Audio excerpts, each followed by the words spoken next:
morning. Welcome to week 3 of State of the Studio.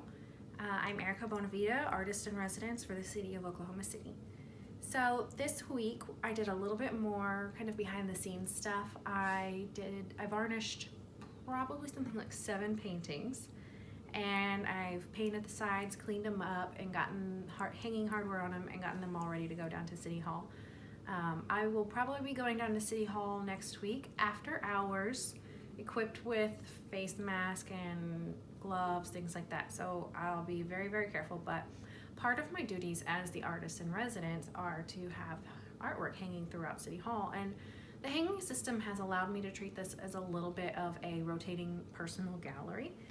And I think that right now it would be really nice to have some different work up. I had planned on showing my work at the Oklahoma City Festival of the Arts this month, and I have a lot of new flag paintings that I've painted specifically for that purpose.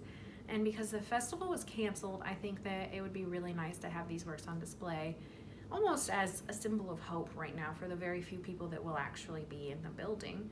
So I'm looking forward to taking those down there. They're all part of my American flag and Oklahoma flag series. So I mean, I really feel like this is something that people would need to see right now.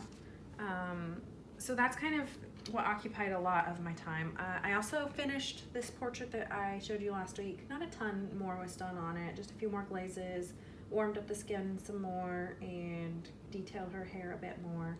So this one's been really fun to work on. And then the most that I've put into is with this toilet paper painting. So last week I had shown that to you guys, and I was working on it, and it was just in an underpainting phase, and I wasn't really sure what I wanted to do with it. And I started working on it probably Monday or Tuesday, and it was one of those days where I just needed something bright and cheerful to kind of lift some of the gloom that has been hanging around. And I couldn't think of a better way to do that than to approach it through the lens of a master who I have worked with projects of his before.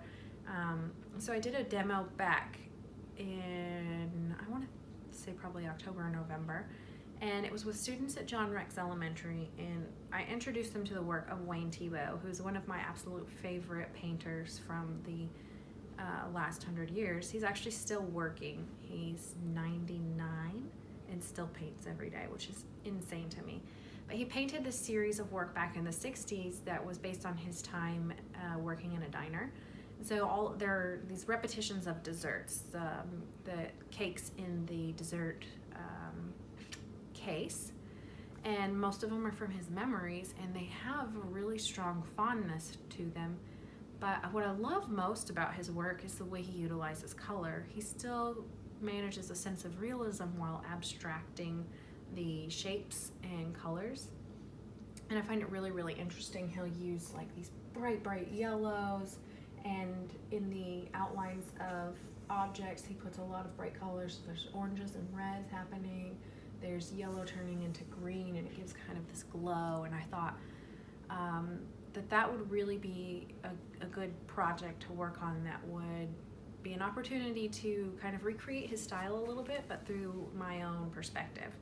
And I think that as artists, that's what we're doing a lot of times, is we can all take these same approaches, but they're coming from our own perspective and our own lens of view and colored by our own experiences. And so I thought it would be really fun. And so I've recreated that a little bit with my work.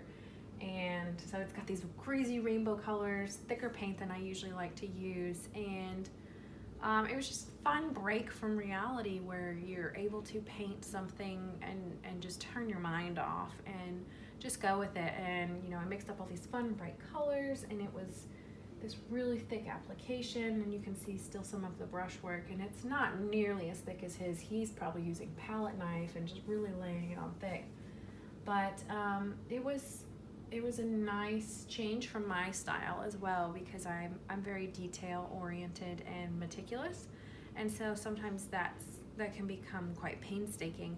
This is a lot looser and a lot more whimsical, And I just had an absolute blast painting it, and it manages to convey a sense of lightheartedness and joy. So I think that it was really, really successful in that respect. And whenever I look at it, it definitely makes me smile. So I think that it did what it needed to do, and it was the kind of medicine that art needs to be sometimes.